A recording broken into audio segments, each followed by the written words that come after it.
ഒന്ന് രണ്ട് ചാണകങ്ങളുടെ മുഖം വലിച്ചു കീറാനുണ്ട്. എന്താടോ കാര്യം? What is the reason? ഈ വിദ്യാർത്ഥികളുടെ, ഈ കുട്ടികളുടെ പ്രൊട്ടസ്റ്റ് ഏത് തരത്തിലാണ് ഈ ചാണകം തലയ്ക്ക് പിടിച്ച സംഘികൾ വളച്ചൊടിക്കാൻ ശ്രമിക്കുന്നതെന്ന് ഞാൻ ഇതിനേക്കാൾ ഭേദം തൂങ്ങിച്ചാവുന്ന കെ ഫാമിലിയിലെ സന്തതിയായിട്ടുള്ള ദിയ കൃഷ്ണ ഇട്ട വീഡിയോ ആണ്. എനിക്കിവിടെ വർത്തമാനം കേട്ടിട്ട് ചൊറിഞ്ഞോണ്ട് വരുത്. ഇതിന് മുമ്പോ ഇതിന് ശേഷമോ ഈ പ്രൊട്ടസ്റ്റുമായിട്ട് ബന്ധപ്പെട്ട് ഈ കുട്ടികളെ സപ്പോർട്ട് ചെയ്യുന്ന തരത്തിലൊരു പോസ്റ്റ് ഇടുന്നത് ഞാൻ ഇതുവരെ കണ്ടിട്ടില്ല. ഒരു മനുഷ്യനെ കുറച്ചൊക്കെ ഔചിത്യം വേണം.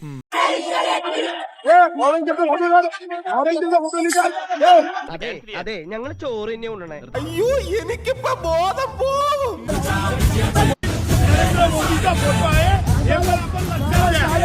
നരേന്ദ്രമോദി കാ ഫോട്ടോ ഹേ എന്ന് പറയുന്നുണ്ട്, വളരെ വ്യക്തമായി പറയുന്നുണ്ട്. കാര്യങ്ങളൊക്കെ കൈവിട്ട് പോയല്ലോ തിരുവട്ടമാ. എന്നിട്ടും സ്റ്റിൽ ഇങ്ങനെ ഒരു ക്യാപ്ഷൻ കൊടുത്തിട്ട് ഈ ഒരു വീഡിയോ വൈറലാക്കിയിരിക്കുകയാണ്. എന്ത് നല്ല കാര്യം പറഞ്ഞാലും അവനോടൊക്കെ ഉണ്ടാക്കും. ഇതൊരു ഫേക്ക് നറേറ്റീവ് ഉണ്ടാക്കി ഇവര് ഈ കുട്ടികൾ എന്താണോ പറയാൻ ശ്രമിക്കുന്നത് അതിനെ വഴിതിരിച്ചു വിടാൻ വേണ്ടി ശ്രമിക്കുകയാണ്. വിച്ച് മീൻസ് ചില്ലറ കഴപ്പൊന്നുമില്ല അവന്മാർക്ക് അല്ലേ? ഇതിനെയാണ് നമ്മുടെ നാട്ടിലെ ഒരു സോക്കാൾഡ് ഇൻഫ്ലുവൻസർ കം സെലിബ്രിറ്റി എടുത്തു വെച്ച് ഷെയർ ചെയ്തേക്കുന്നത്. അസൂയ. നാട്ടുകാർക്ക് മുഴുവൻ എന്നോടും അച്ഛനോടും അസൂയ. അത് ഷെയർ ചെയ്തതിന്റെ ഇന്റൻഷൻ ഞാൻ പറയാതെ തന്നെ ബാക്ക്ഗ്രൗണ്ട് ചെക്ക് ചെയ്താൽ മനസ്സിലാവും. അതൊക്കെ ഇവിടെ പറയുന്നത് അതൊക്കെ എല്ലാവർക്കും അറിയുന്നതല്ലേ.